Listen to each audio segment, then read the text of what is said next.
અંતરના ઊંડાણની કોક વેથુને કરાય વાત આને સોરે નો સીતરાય સીતની વાતું શંકરા ક્યાં જઈને કરીએ ભલામણ તમારો જે ભાવ છે જે પ્રેમ છે લાગણી છે ને એની મજા છે મિત્રો પ્રેમ ને વાચા હોત તો જગત જોગી બની જાત હલકી ને હિમાલય જાત પછી ભગવા પેરી ભૂદરા અમારે તો જે કઈ મહાપુરુષોએ અમને જે કઈ પ્રસાદી આપી છે અમને જ્યાં બોલાવે છે ત્યાં અમે દિલથી વાણી કરી જેટલું આવડે એટલું અને 100% સાચું છે એવું મારો કોઈ દાવો નથી મેં હમણાં કીધું હતું પણ તમે અત્યારે લાખ રૂપિયાનું હોનું લાવો ને હોનું લાખ રૂપિયાનું તોલું હોનું લાવો ને તો એમાંય ભેગ આવે એ 100% હોનું નથી તો અમે બોલી એમાં તો થોડું ઘણું માલ પર બગાડ હોય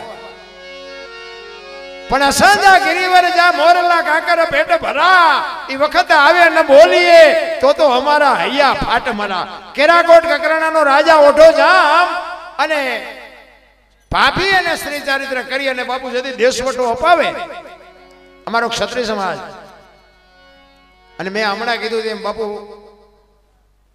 બેનું છે ને બેનું કોઈ વિરોધ નથી કરતો પણ બેનું ધારે એ કરે હા પુરુષ ટૂંકો પડી જાય બેન જયારે બાપુ હાથમાં લગામ લે ને તેથી મૂછું લીંબુ ઠરતા હોય ને તો એ પાછો પડે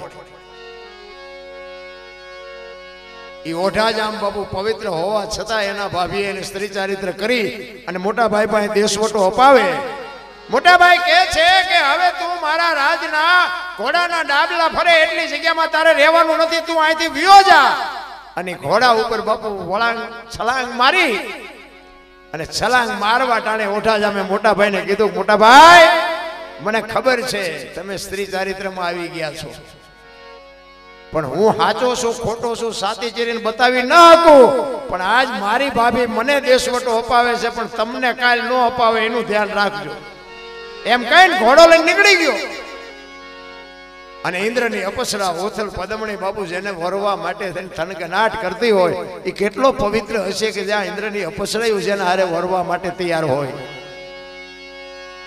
એ ઓથલના લગ્ન થાય જેહલનો જખરો બે દીકરા થાય વાત લાંબી છે પણ ટૂંકામાં કહું એ બરોબર હાડ જામ્યો છે મોરલા કેહો કેહો કેહો બાપુ ત્રણ કટકા કરી અને બોલતા હતા એ વખતે ઓઢો જામે એક પાણાની શિલા ઉપર બેઠો બેઠો આંખમાંથી આહુડા પડે ડળાક ડળાક અને દીકરા જોઈ ગયા એની માને જઈને કહે છે કે માં મારા બાપુ રડે છે કે શું કામ કે એ મને ખબર નથી અને ઓથલ પદમણી બાપુ ઓઢા જામની પાસે આવી અને ખંભે હાથ મૂકીને કહે છે દરબાર દરબાર આવડો મોટો શું આપ ફાટી ગયો તમે રોવો છો તેથી આહુડા લૂતો લૂતો એક દરબારનો દીકરો એમ કહેતો હોય કે કાઈ નહીં આ મોરલા બોલે છે ને આ હાડ આવ્યો આ વીજળી આપને ચીરે અને મને મારો વતન યાદ આવ્યો મને મારો દેશ યાદ આવ્યો મને મારો કસડો યાદ આવે મારી ભાભીએ મારી માથે સ્ત્રી ચારિત્ર કર્યો આજે મને મારો કનડો ડુંગર યાદ આવે કચ્છ યાદ આવે અને પછી એમ હોથલને એમ થાય છે યા મોરલા બોલતા હતા અને ઓઢાનું ધનુષને બાણ પડ્યું હતું એ હાથમાં લઈને ઠઠ ઠઠ ઠઠ કરતી દોરી દાણી અને મોરલાને મારવા માટે જ્યારે લાંબુ કર્યું ને ઓઢાએ હાથ આડો દઈ દીધો કે રેવા દે આ તો મોરલા ગાળે ગાળે બોલે કેટલાક ને મારી સામાથી તેથી મોરલા કે છે કે તું અમને મુઠ્ઠી દાણા નાખ કે નો નાખ એથી અમને કાંઈ ફેર ન પડે પણ આવો હાડ જામ્યો હોય આવું વાદળ જામ્યું હોય આવી વીજળી આપને ચીરતી હોય અને આવા ટાણે જો અમે ન બોલીએ તો અમારું હૈયું ફાટી જાય એમ બાપુ આવા જો અધિકારી બેઠા હોય ને અમારી પાસે હોય અમે તમને આપી ન દે તો અમારું હૈયું ન ફાટી જાય પણ નાખવું ક્યાં ખાનારા નથી મળતા નાખવું ક્યાં વાડમાં ખાનારા તો હોવા જોઈએ ને એટલા માટે મહાપુરુષોએ ખૂબ આપણને શાન કરી જાણે આપણો સનાતન ધર્મ છે ને એ બાપુ જબરજસ્ત છે કારણ કે આપણી ગતગંગા મહાધર્મની તમને થોડીક વાત કરું કે ગતગંગા છે ને એ આપણી જેસલ તોરલ રૂપાદે માલદે કતીબશાહ હુરમભાઈ લાખો લોયણ જેતો ભગત ખીમડીઓ કોટવાલ ડાલીભાઈ રામદેવજી હાલો હુરો વણવીર ઢોંગો નિરલ કુંભો આ બધા ગતના ગોઠી હતા ગત એને કહેવાય બાપુ જો પેલા યુગમાં હરિશ્ચંદ્ર રાજાએ પાટ માંડ્યો મહાધર્મની વાત કરું જો કે ખબર છે બધાયને આ તો જીવનમાં ઉતારવું નથી, મુદ્દો એ છે. અને જો જીવનમાં ઉતરી જાય ને તો અમારું ભાંગી જાય, એટલે જીવનમાં ઉતરે એવું નથી. મહાધર્મનો પાઠ પેલા એમ કહેવાય કે પ્રહલાદે માંડ્યો. હરિશ્ચંદ્રને માફ કરજો, પેલો પાઠ પ્રહલાદે માંડ્યો. હોનાનો પાઠ કર્યો હતો અને હાથીને લાવ્યા હતા. બીજા યુગમાં હરિશ્ચંદ્ર રાજાએ પાઠ કર્યો, ચાંદીનો પાઠ કર્યો અને ઘોડો લઈ આવ્યો. હોના કરતા ચાંદી ઘટી અને હાથી કરતા ઘોડો ઘટ્યો. ત્રીજા યુગમાં ધર્મરાજાએ પાઠ કર્યો, એ ત્રાંબાનો પાઠ હતો અને ગાયને લઈ આવ્યા. ચાંદી કરતા ત્રાંબુ ઘટ્યું અને ઘોડાથી ગા ઘટી. ચોથા યુગમાં બલિરાજાને લઈ આવ્યા. એ બલિરાજાએ પાઠ માંડ્યો, એ માટીનો પાઠ હતો અને અજિયા કહેતા બકરી લઈ આવ્યા અને બકરી બેઠી ન થઈ. અહીંયાથી ઘટી ગયું, બરોબર. અને અહીંયાથી પાઠની પરંપરા બંધ થઈ ગઈ. બલિરાજા વખતે બંધ કર્યું કે હવે આમાં, કારણ કે કઈક તિરાડ પડી છે, નકર તો બંધ ન થાય. અને હું તો એમ કહું છું કે અમે જે ગતના ગોઠી ગણાવ્યા ને, એ ખોડિયા જુદા હતા, જીવ એક થઈ જાય ને તો મળદા તો આજે બેઠા થાય. મહાધર્મ ઈ કે છે ખોડિયા જુદા હોય અને જીવ જેનો એક થઈ જાય એટલે બાપુ મળદા બેઠા કરે. આપણી ગત ગંગા એને કહેવાય. મહાધર્મ ની આપણે વાત કોને કરવી? મહાધર્મ કેવો કોને? ભોળાનાથે પાર્વતીને કીધું મહાધર્મ મને આપો. એ કે આ બૈરાનું કામ નથી. માર્કુંડ ઋષિએ શિવ ભોળાનાથને આપેલો. સમુદ્ર મંથન થયો અને જ્યારે ઝેર ભોળાનાથે કંઠમાં રાખ્યું અને નીલકંઠ કહેવાય ગયા, એ મહાદેવ માર્કુંડ ઋષિને ખબર હતી કે આ ઝેર જે જીરવી શકે ને એ જ મહામંત્રને જીરવી શકે. ભોળાનાથને આપ્યો. ભોળાનાથે પાર્વતીને નો આપ્યો. બહુ આજીજી કરીને કે એ બીજા યુગમાં રામનો અવતારમાં ભોળાનાથ રામે કીધું કે હજી તમને નો અપાય. કે કેમ? કે તમે લક્ષ્મણ રેખા ટપી ગયા. તો કે હવે કે ત્રીજા યુગમાં કૃષ્ણ અવતારમાં દુર્વાસા મુનિને રથમાં બેહારી અને રૂક્ષ્મણીને કૃષ્ણ રથને ખેંચીને જતા હતા. આશ્રમ થોડો છેટો રહ્યો અને રૂક્ષ્મણી કહે છે કે મને તરસ લાગી, પાણી પાવ. અને કૃષ્ણ કહે છે કે આપણા ગુરુ છે ક્રોધી, હું પાણી પીશ ને તો હમણાં ઉતરી જશે ને ખરાબ દેશે તો આપણે દુઃખી થઈ જાવ. પડખે હાલી આવે રથ, હું એકલો ઢળી જાઉં. સામે દેખાય આશ્રમ છેટો નથી, કાંઈ નહીં થાય. પણ બૈરા બાપુ મેં કીધું માનતા જ નથી. આ મોટા ડાખા એ આમ પગ દબાવી અને પાણી પ્રગટ કરી અને રૂક્ષ્મણીને પાયું. ગુરુ મહારાજ ઉતરી ગયા. એ કે તને તારું બૈરું વાલું છે કે ના બાપુ તમે? તો કે મને તું એકલો મૂકી જાય. કૃષ્ણ પરમાત્માએ કીધું હજી તમે પાસ નથી, હજી તમને મહાધર્મની વાત ન કરાય. તો કે હવે કે રામદેવ અવતારમાં આપણું ઠેરડી નગર મોરબી રાવત રણસિંહને પરમોદવાનો હોય, ગત ગંગા બેઠી હોય અને મહાધર્મની જ્યારે વાત હોય અને રામદેવજી બાપાને વાયક આપે અને વાયક ઝીલ્યું. અને વાયક ઝીલવામાં બાપુ સ્ત્રીને પુરુષને જવાનું હોય, જતી સતીની વાત. કારણ કે મહાધર્મની વાત છે ને, પોરબંદર થી માંડીને પરબ સુધી તમે અહીંયા જાઓ ને તો મહાધર્મ કોને કહેવાય? આવડા છોકરાને આપણે જવાબ ન આપીએ કે શું કામ? કૃષ્ણ અને સુદામો અહીંયા થયો હતો અને સુદામો બાપુ એ ધરતી ઉપર હાલ્યો છે ને, એટલે મહાધર્મની વાત જાણવી હોય ને તો પરબથી બાપુ પોરબંદર સુધી આંટો મારજો, કોક દી ખબર પડે તમને મહાધર્મ કોને કહેવાય. એમ કહેવાય કે વાયક ઝીલાઈ ગયું, સ્ત્રીને પુરુષને જવાનું હોય અને રામદેવજી બાપા નેતલ દેને કહે છે કે આપણે આ તારીખે ઢેલડી નગર જવાનું છે, રાવત રણસિંહને પરમોદવાનો છે. તેથી બાપુ નેતલ દે તૈયાર ન થયા. એ કે તમારે જ્યાં રખડવું ત્યાં રખડો, હું નહીં આવું. રામદેવજી બાપા વિચાર કરે છે કે આ 4 યુગ વી ગયા, હજી આને આંખ નથી ઉગડતી. હવે આપણે 2 દીમાં શું માણાના રેડી એકી? જે આપણે ઈશ્વર કહીએ છીએ, જેને ભગવાન કહીએ છીએ, એના બૈરા હતા. એમને નો ટપા પડે, આપણા બૈરાને ટપા પડે. પણ છતાં આપણે, મેં હમણાં કીધું જે હોય નિભાઈ લેવાય. આપણને એમ કે અત્યારે દી છે, આપણે હા પડે, હા બધું દેખાય છે, દી છે, રાત કો એટલે અહીંયા દાણા જોવે એવું જ થાય. એટલે હાજ પાડવી પડે.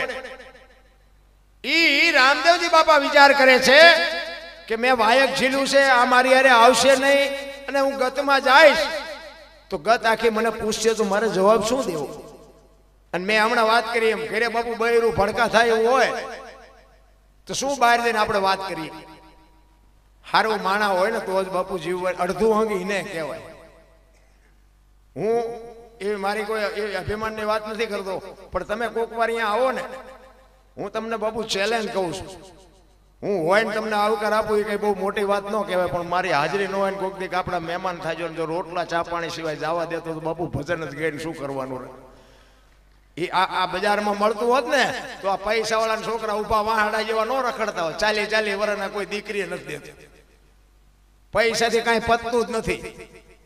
નકરા પૈસા ભેગા કરવામાં જ પડ્યા. ખબર જ નથી 45 વર્ષ થયા આમને પણ આવશે ચારે જવાનું ટેમ થયો. પૈસા વાંહે જ બસોડા લે. કાલે આટલા હતા ને કે આજે આટલા વધ્યા, કાલે આટલા હતા ને આજે આટલા વધ્યા.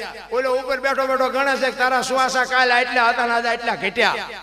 ગણવાની જરૂર એ છે. ગંગા સતીએ એનો હિસાબ માર્યો. 21,600 સુવાસા બાપુ એમ નામ જાય છે. 1 મિનિટના 15, 1 કલાકના 900, 12 કલાકના 10,800, 24 કલાકના 21,600 થાય. ગણવા હોય તો ગણી જોજો બેઠા છે એમાં. આ ગંગા સતીનો પરફેક્ટ હિસાબ. આ સ્વર છે ને એ જ ઈશ્વર છે, બીજો કોઈ છે નહીં, અને કોઈ ભેગો થયો નથી. અને કદાચ તમને થાય તો મને ફોન કરજો. ઈશ્વર છે ને આ સ્વર છે એ જ ઈશ્વર છે, બાકી કઈ છે નહીં.